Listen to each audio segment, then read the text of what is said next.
think this is the role. I think this is what the only thing performers have left to do in this day of super recording techniques and super recording artists and super recording engineers. I think that all the basic statements have been made for posterity now. I think what we must do is try to find our way around these things, try to find a raison d'etre that is somehow different and still somehow right, that makes sense. Zimmerman was the worst thing to happen to Chopin since he was diagnosed with tuberculosis. Okay, maybe I'm exaggerating a little bit, but at least now I have your attention. You guys want to have this conversation, right? Okay, so let's do it. This video was a response to some of the attacks I've been getting in the comments from a previous video where I subjectively ranked the P4P, or shall I say key for key, winners of the Chopin competition. They all competed against each other and I placed Zimmerman at 10th.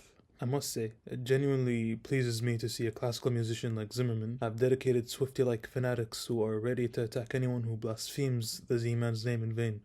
But here we go. I just don't understand why classical music listeners tend to put the great masters, be it composers or performers, up on a pedestal and deify them, make them infallible. Let's not forget, as great as they may be, they're still human and are subject to critique. You Zimmermies, yeah, that's what I'm gonna call you now, can pause the video now and commence the attack, or at least hear me out as I attempt to justify my opinion and deconstruct his pianistic style, then attack me later. Before I begin, I'd just like to make it clear that I have the utmost respect for Zimmerman, and I do believe he has a place in the Mount Rushmore of pianists. The reasons for my dislike are clearly a matter of personal taste, so I hope you guys keep that in mind as we continue. Born in 1956 in Poland, Zimmerman began studying the piano at the age of 5 under the influence of his father, who was also a pianist. He won several competitions before winning the top prize at the 1975 International Chopin Competition, becoming the youngest winner at the time. This propelled him to superstardom at the age of 18.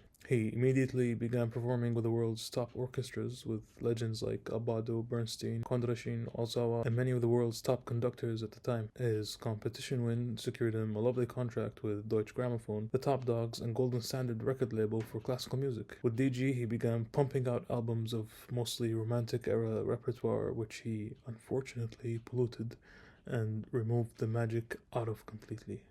And I'll get to why in a bit. But before that, what makes Zimmerman great? Why is he so popular? Well, imagine it's 1975, a time where computers and technology had no place whatsoever in the process of music production, and you ask God to craft a pianist with maxed out stats and all the technical aspects of performance, and you end up with Zimmerman. By then, the likes of Pollini and Ashkenazi have already switched up the game. The philosophy of performance and the standard of playing had shifted to become that which values technique, perfection, and fidelity to the score over everything else. Long gone are the days of individualistic expression, unpredictability, and mistakes. Let's hear this quick excerpt from Vladimir Depakman so you can see exactly what I mean.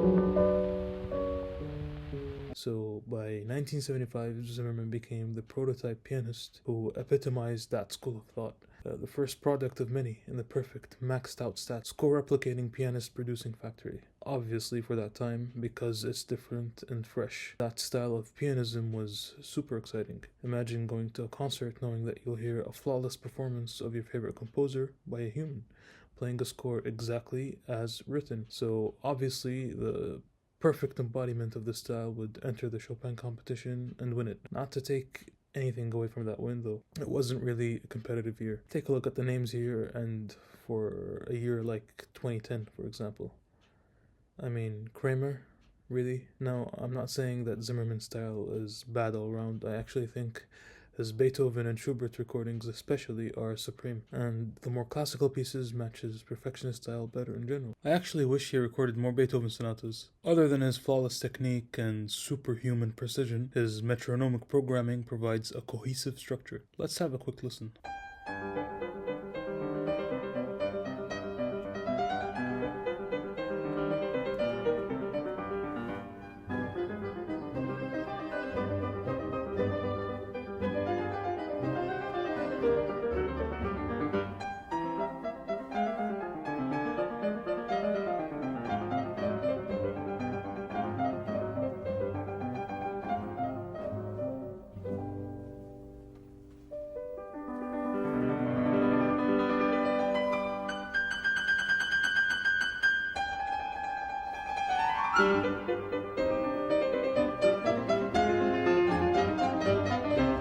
As for Schubert, it's quite refreshing to hear him being played in a more Beethovenian manner as opposed to the usual Mozart-leaning approach most pianists take with Schubert.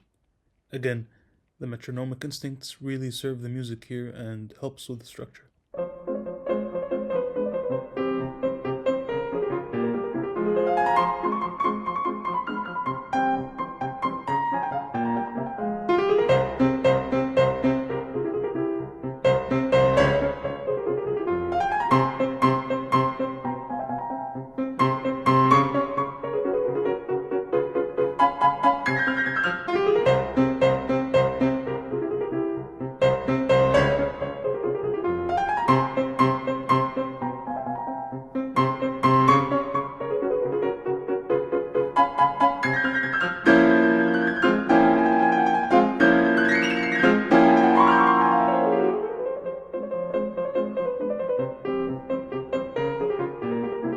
There are brief moments of romantic genius where his interpretations truly stood out as distinctive, like Liszt's Funérailles, for example. I want you to hear what he does with the bass here, how the left hand punctuates each note, evoking the horror of death knocking at the door. I'm not a fan of his tone generally, and I'll explain why later, but in this instance I think his tone really helps. I genuinely think this is one of the best openings of Funérailles I've ever heard in my life.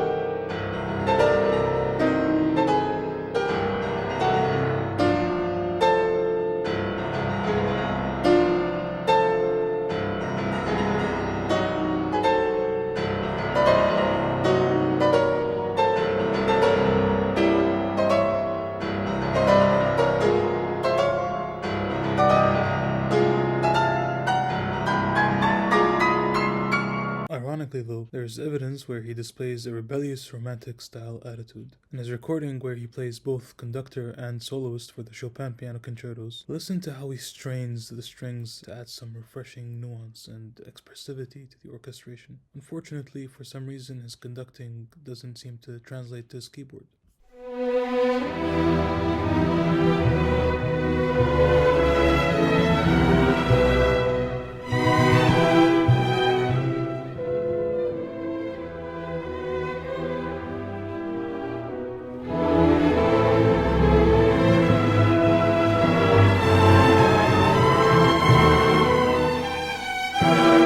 But here's why I think his Chopin is a complete mismatch that ultimately damaged Chopin's reputation by influencing generations of pianists to follow this style.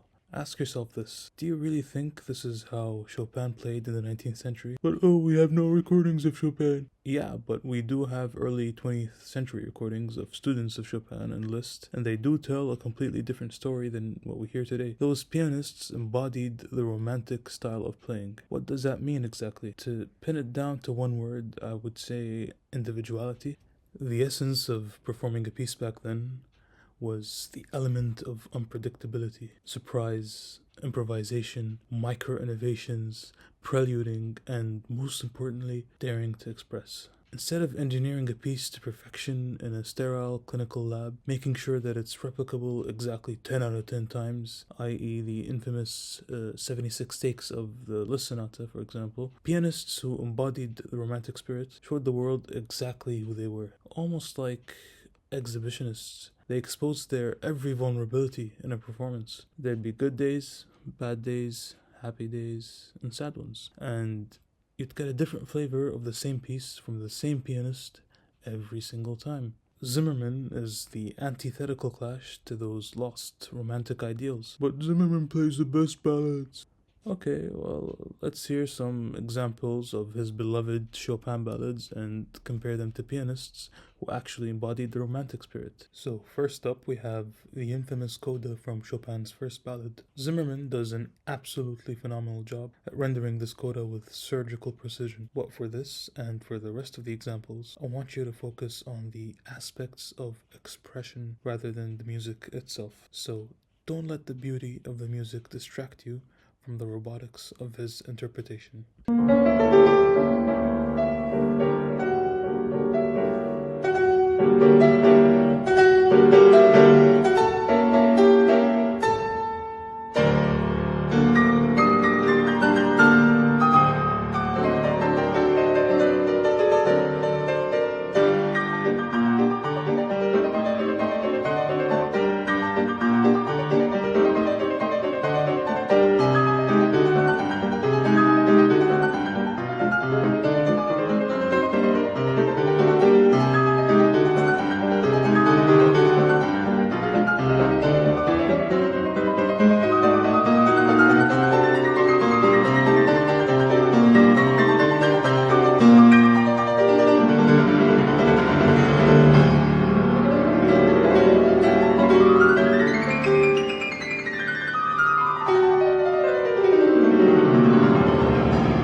Wow, right? No. No. See, this is too vanilla. Zimmerman does a phenomenal job of checking off each performance indication in the score, following the dynamics to a T, as if he was checking off a complicated grocery list like a dutiful husband, maybe buying himself a piece of chocolate that wasn't on the list as a reward. That's the micro roboto he does in this case. But there's no character, there's no personality. He's just doing a job. This is what it feels like for me. Let's try someone like Morovich, who plays it just as clean, but with plenty of character. Immediately, you should feel that this is more human. Listen to how he ever slightly splits the octaves before the big climax, giving you two separate voices, the light and shadow. Listen to how warm the tone is. Listen to how he manipulates the dynamics and adds the rubato at just the right time to make this climax transcendental.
Now we're gonna try the treacherous coda of Chopin's second ballad. Again, Zimmerman does a perfect job. Maybe too perfect. There's no humanity in this. Let's just listen and compare.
Was pretty good, right? Okay, so now I've chosen Samson Francois to compare. I'm not even gonna begin to analyze what he does.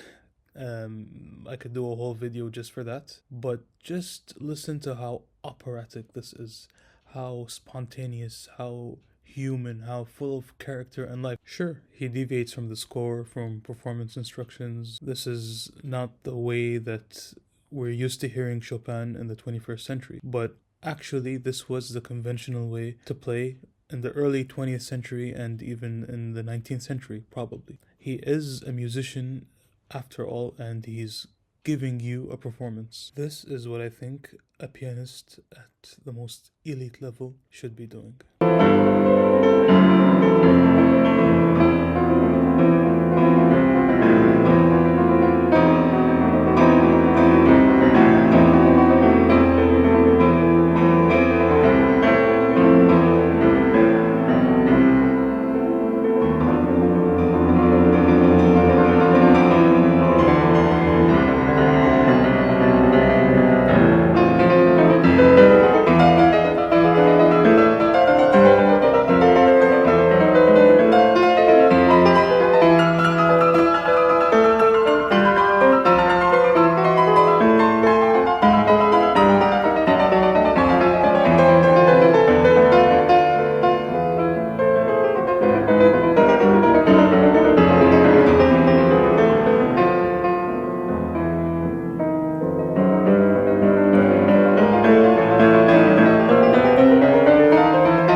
Moving on to the third ballad, I hope by now you're beginning to see the light a bit.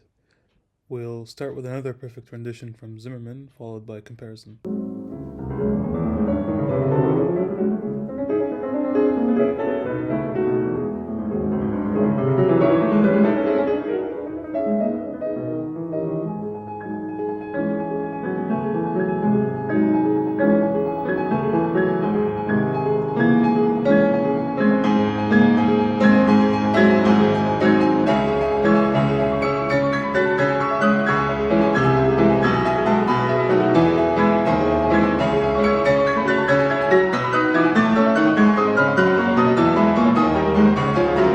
For this one, what can I even say? Beauty, technique, and interpretive mastery all on display. The initial left hand is explicitly conversational, with a proper build-up to the flurry. Horowitz splits the phrasing of the flurry into groups using subtle rubato and the heavier accent on the upbeat of each group, producing a phenomenal and highly expressive effect.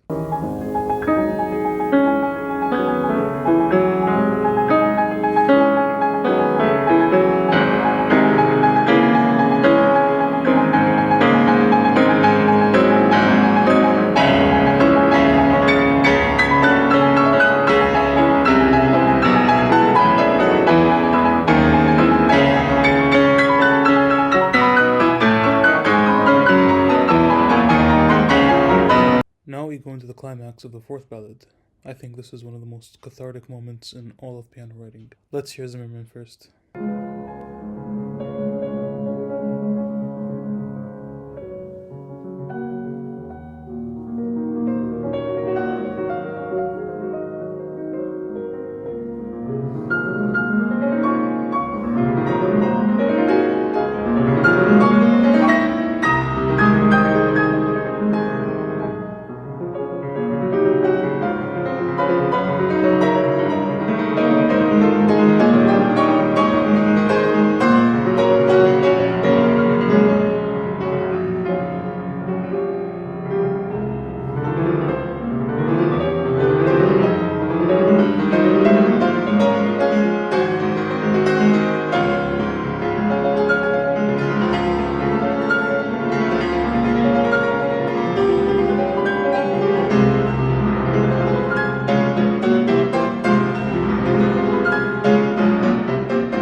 Okay, now I hope this doesn't upset you, but before we compare, let's just listen to a MIDI plate. I intentionally chose a MIDI with the driest and most robotic sound, just so that you can hear how eerily similar Zimmerman's execution of that incredible climax was to it, as opposed to the one that we're gonna hear later.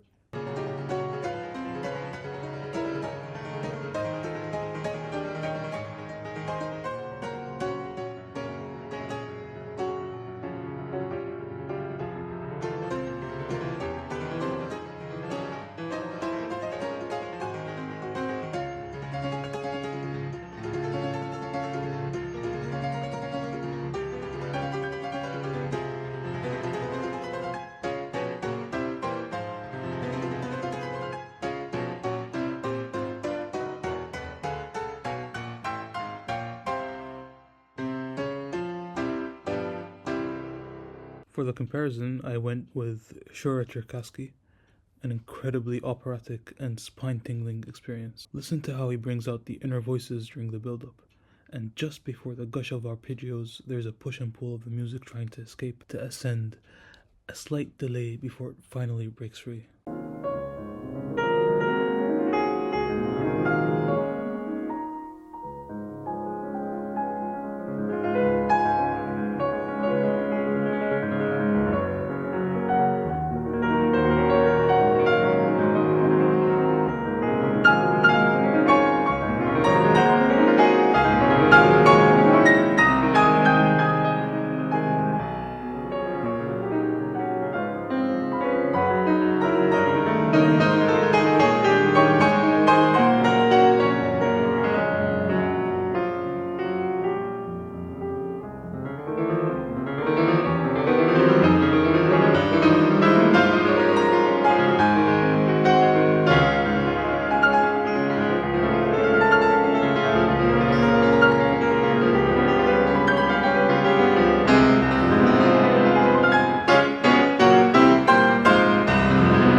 Alright, I'm not done with the fourth ballad just yet. I want to put the nail in the coffin. So just listen to this section.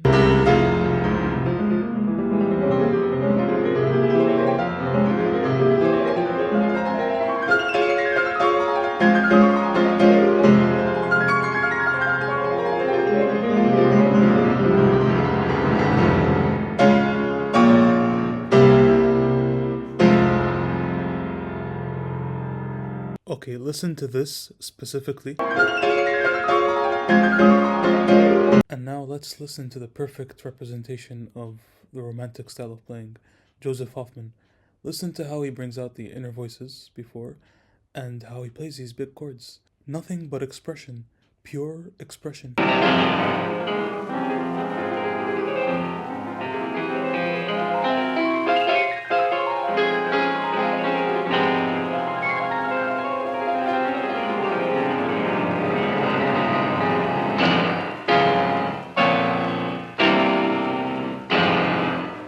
When I first got into classical music as a teenager, I was aware of Zimmerman's popularity through various piano forums and by means of his collaborations with Bernstein, whom at that time I was already in awe of, so naturally many of the pieces were first introduced to me through them.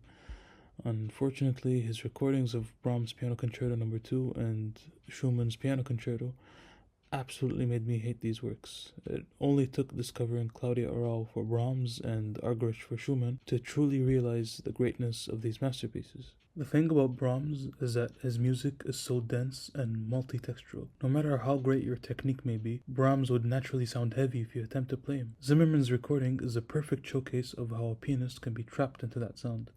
Just pay attention to the tone color here.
let's hear Claudio Arrau. Compare the tone color, voicing of the chords, texture of the sound, and warmth to that of Zimmerman's. Arrau takes an inherently heavy block of music and makes a rainbow out of it.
This leads to the final point, his obsessively maintained piano. Zimmerman isn't just a pianist, he's a scientist, an engineer, a perfectionist to the point of obsession. And like any good mad scientist, he's built his own monster, dragging his custom piano across the world like it was a sacred relic, as if the spirit of Chopin himself was trapped inside it, whispering,